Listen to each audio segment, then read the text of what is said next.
Hello everyone शांति पाठशाला को मु आपण मानंकु स्वागत जनाउछि।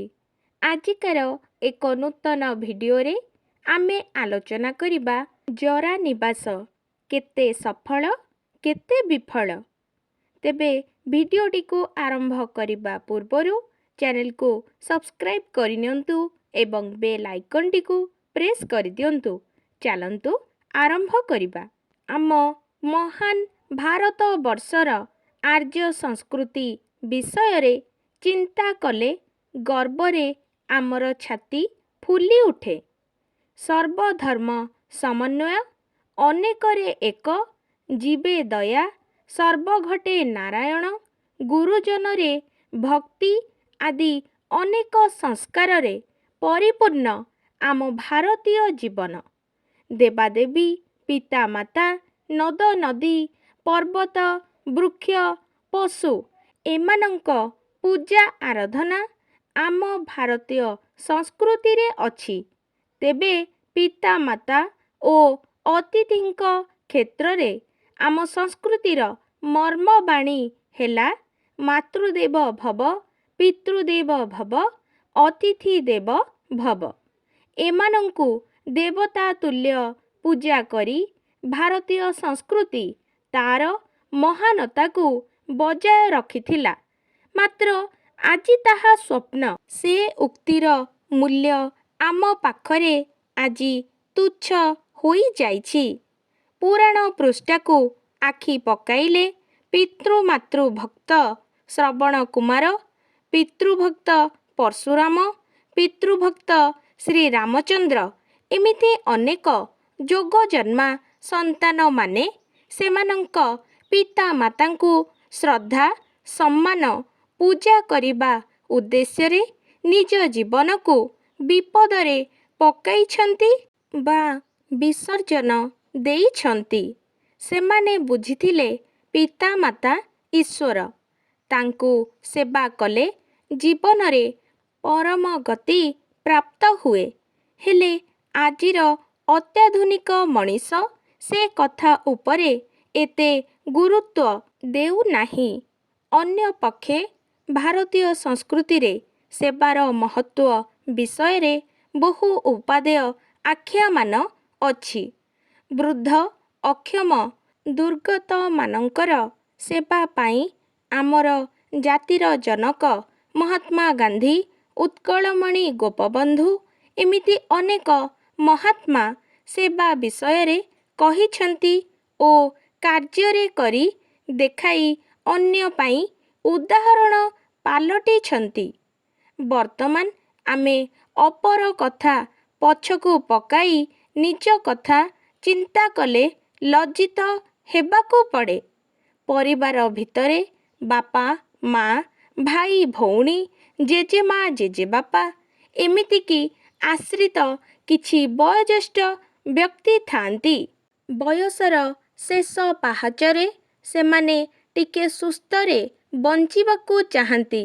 पुओ झियो नाती नातुणी बहु एमानंक पाखरु दीपद भल कथा टिकिए सेवा शुश्रूषा चाहंती। हेले केते जण पांती। मनुष्य तार जन्म ठारू मृत्यु पर्यंत विभिन्न अवस्था विभिन्न समस्या अनेक जंजाल देई गति करे। ता भितरे निज पिला मानंक विषय रे बहु चिंता करे। सेमानंकु भल मनीष करिबा पाई निजर भल मंद भूली जाए। प्रत्येक बापा माँ संतानर सुख मनासी निजकु तिल तिल भाबे उत्सर्ग करि दियंती तांकरी पाई। हेले जेउ संतान पाई से एते कष्ट स्वीकार करिथाए से संतान ताकु हेय अदरकारी मने करे। पदटिए भल कथा कही दुख सुख बुझिबाकु समयर आड़ देखाई एड़ाई जाए। बिचरा निसहाय भावे वृद्ध पिता माता बा अन्य आश्रित जनक निसंगतार दुख सही न पारी मृत्युर कामना करती।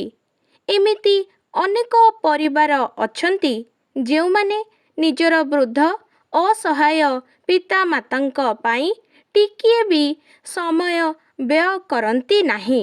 ସେମାନଙ୍କର ଉପସ୍ଥିତି ତାଙ୍କୁ ବୋଝ ଭଳି ଲାଗେ।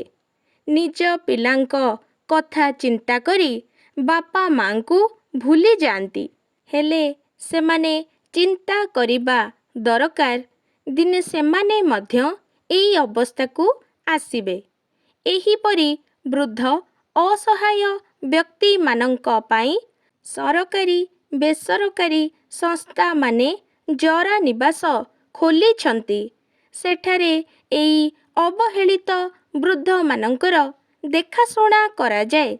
ସରକାର ତ ଏଭଳି ଆଶ୍ରୟସ୍ଥଳୀଟିଏ ଖୋଲି ନିଃସହାୟର ବନ୍ଧୁ ପାଲଟି ଯାଇ ସଫଳ ହୋଇଛନ୍ତି। ମାତ୍ର ଆମେ ହୋଇଛୁ ବିଫଳ। ବିଫଳ ହୋଇଛି ଆମର ମାନବିକତା।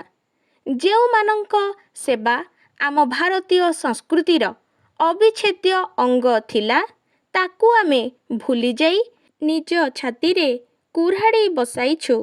ଗାତଟିଏ ଖୋଳୁଛୁ ଭବିଷ୍ୟତରେ ସେଥିରେ ପତିତ ହେବା ପାଇଁ।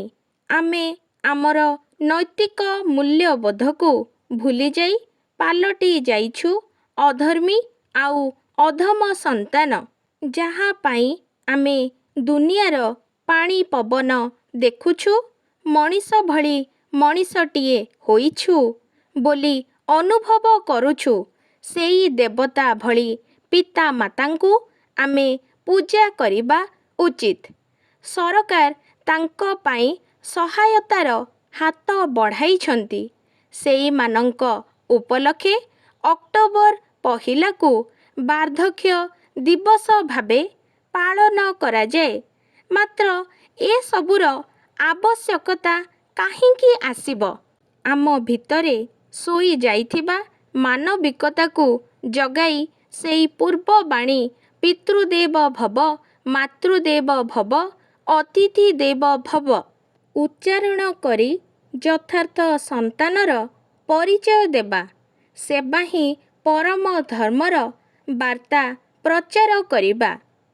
ଆଜିକାର ଭିଡ଼ିଓଟି ଆପଣଙ୍କୁ କିପରି ଲାଗିଛି କମେଣ୍ଟ ମାଧ୍ୟମରେ ନିଶ୍ଚୟ ଜଣାଇବେ ଏବଂ ଲାଇକ୍, ସେୟାର, ସବସ୍କ୍ରାଇବ୍ କରିବାକୁ ଜମାରୁ ଭୁଲିବେନି।